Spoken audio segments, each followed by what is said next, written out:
మనం ఇప్పుడొక అద్భుతమైన కథ తెలుసుకోబోతున్నాం. ఇది సుమారుగా 8వ శతాబ్దంలో దక్షిణ భారతదేశంలోని తమిళనాడులో శ్రీవిల్లిపుత్తూర్ అనే ఒక పవిత్ర క్షేత్రంలో మొదలైంది. ఇది కేవలం కథే కాదు, భక్తికి, ప్రేమకు, చివరికి దైవత్వంలో కలిసిపోవడానికి నిలువుటద్దం పట్టిన ఒక గాథ. మరి ఆ గాథలోని నాయిక ఎవరో తెలుసా? ఆమె గోదాదేవి. ఆండాలని కూడా ప్రేమగా పిలుచుకుంటారు. అసలు ఒక భక్తురాలి ప్రేమ సాక్షాత్తూ భగవంతుని నియమాలనే మార్చేయగలదా? ఆలోచించండి.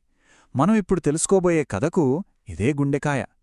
ఒక సామాన్య యువతి అచంచలమైన ప్రేమ ఏకంగా దైవ సంకల్పాన్నే ఎలా శాసించగలిగింది?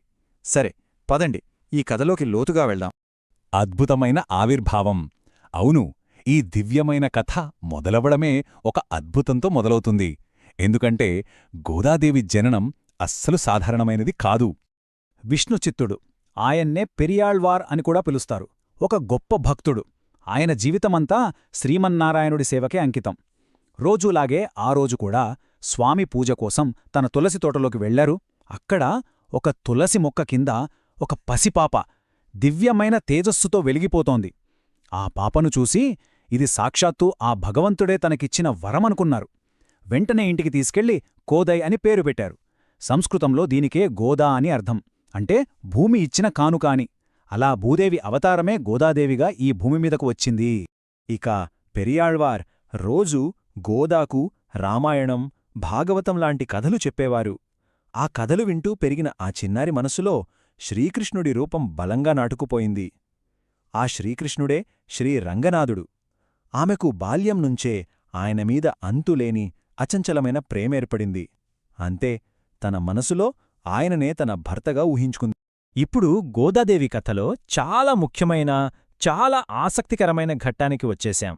అసలామె భక్తి ఎంత స్వచ్ఛమైనదో, ఎంత తీవ్రమైనదో ప్రపంచానికి తెలిసింది ఇక్కడే.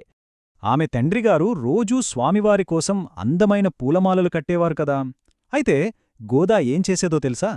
ఆయన ఆ మాలల్ని గుడికి తీసుకెళ్లే ముందు ఎవ్వరికీ తెలియకుండా రహస్యంగా వాటిని తను పెట్టుకుని అద్దంలో చూసుకునేది.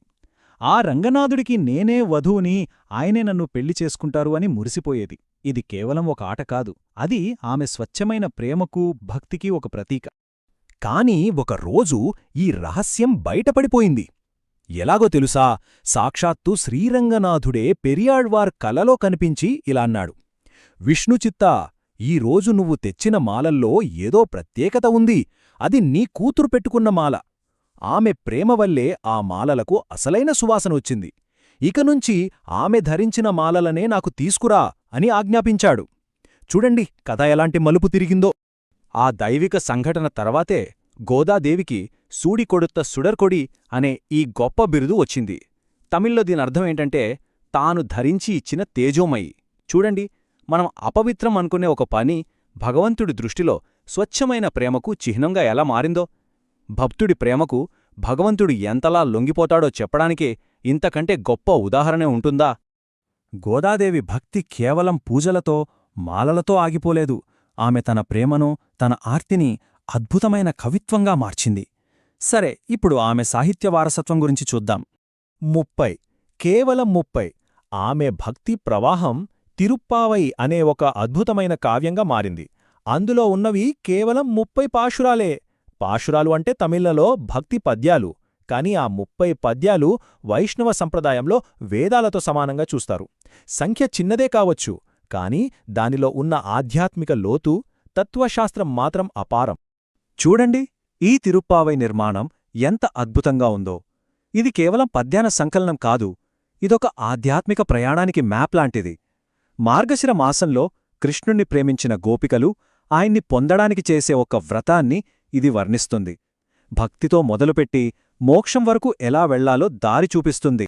తిరుప్పావై మాత్రమే కాదు, ఆమె నాచియార్ తిరుమొళ్ళి అనే మరో కావ్యం కూడా రాశారు. ఇందులో 143 పాశురాల్లో స్వామి కోసం తన విరహ వేదనను, ఆయనతో కలవాలన్న తన తపనను కవితలుగా మలిచారు. సహజంగానే గోదాకు వయసొచ్చింది. తండ్రి పెరియాళ్వారుకు పెళ్లి గురించిన ఆందోళన మొదలైంది. కాని గోదాదేవి సంకల్పం చాలా స్పష్టంగా, బలంగా ఉంది. ఆమె తన తండ్రితో ఒక్కటే చెప్పింది: నా పెళ్లి శ్రీరంగనాథుడితోనే, మరో మనిషిని నేను పెళ్లి చేసుకోను, అంతే. ఖరాఖండిగా చెప్పేసింది. ఆమెకున్న ఆ అచంచలమైన నమ్మకం ఇప్పుడు ఈ కథను దాని పరాకాష్ఠకు తీసుకువెళ్తోంది.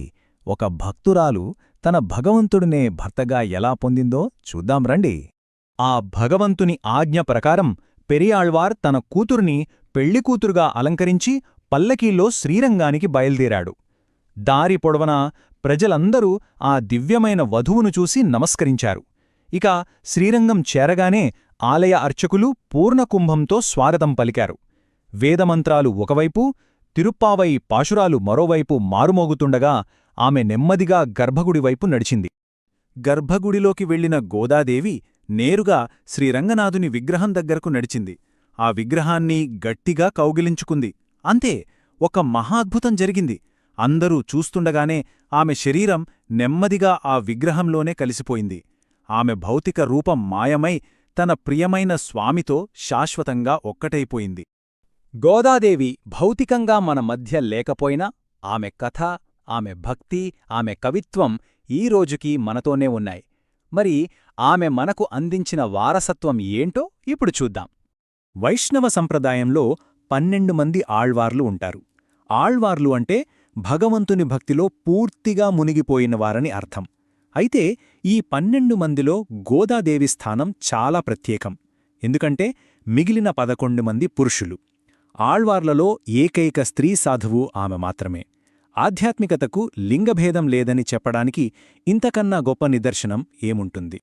ఆమె జీవితం మనకు ఎన్నో ముఖ్యమైన పాఠాలు నేర్పుతుంది.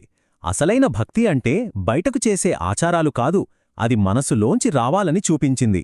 తన గట్టి సంకల్పంతో అసాధ్యాన్ని కూడా సుసాధ్యం చేసింది. అంతేకాదు, స్త్రీలు కూడా పరమాత్మను చేరగలరని నిరూపించింది. అన్నింటికంటే ముఖ్యంగా స్వచ్ఛమైన, నిస్వార్థమైన ప్రేమకు మించిన దైవమార్గం లేదని మనందరికీ చాటి చెప్పింది. ఈ కథ ఇక్కడితో అయిపోలేదు. ఈరోజుకి ప్రతి సంవత్సరం శ్రీవిల్లిపుత్తూర్, శ్రీరంగం లాంటి పుణ్యక్షేత్రాల్లో గోదా కళ్యాణం ఎంతో వైభవంగా చేస్తారు. ఇది కేవలం ఒక పండగ కాదు, భక్తికి, ప్రేమకు, సాక్షాత్తు దైవమే తలవంచిన ఒక పవిత్ర కథకు ఇది జీవంత సాక్ష్యం. చివరగా గోదాదేవి కథ మన ముందు ఒక లోతైన ప్రశ్నను ఉంచుతుంది. అసలు ఒక మానవ ఆత్మ దైవాన్ని ఎంత పరిపూర్ణంగా ప్రేమిస్తే ఆ భేదం చెరిగిపోయి ఆ రెండూ ఒకటిగా కలిసిపోతాయి? భక్తి యొక్క అసలైన పరాకాష్ఠ అంటే ఇదేనేమో. ఈ ప్రశ్నతో ఆ గోదాదేవి దివ్యమైన ప్రేమను మనం స్మరించుకుందాం.